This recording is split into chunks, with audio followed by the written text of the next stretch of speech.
E por que a gente não gosta do destaque? A maioria de nós, por exemplo, não gosta do destaque. Muitos autores defendem que isso é uma memória ancestral que está enfiada no seu cérebro de uma época no começo da Era dos Homens onde haviam muitos predadores. Então, se destacar era uma coisa ruim, era uma coisa perigosa. O ideal era ficar na moita mesmo, literalmente, muitas vezes. Quem se destacava era atacado e era devorado por um predador. Então era uma questão de sobrevivência, uma questão de vida ou morte. Hoje em dia, o risco de você ser atacado por um predador quando você se destaca é menor, então a gente precisa conscientemente treinar o nosso cérebro para que ele não acredite mais que aquilo é uma situação de risco.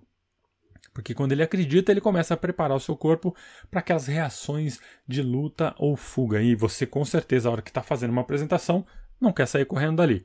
Talvez queira, mas não é o ideal.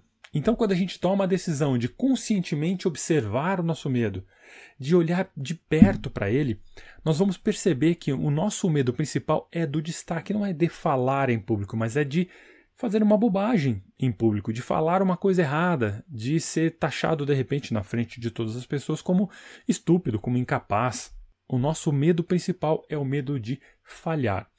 E uma das coisas que aparece muito para quem tem esse medo de falar em público é o fato de: e se eu esquecer o que eu vou falar?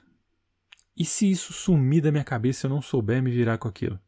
Que é o famoso branco, perda de memória repentina ou fuga de memória repentina. Porque imagina você na frente de uma quantidade de pessoas, não importa quantas, 1, 2, 50, 100, e você está falando uma determinada coisa e de repente você... O que eu ia falar? Imagina que situação, todo mundo olhando para você, os holofotes virados para você e você não saber como se virar com essa situação. É realmente motivo de muito terror para muita gente. E para não evitar ir e se expor, nós temos técnicas que podem nos ajudar muito a lidar com essa questão do branco, para impedir que ele aconteça ou, se acontecer, que a gente consiga sair numa boa dessa situação.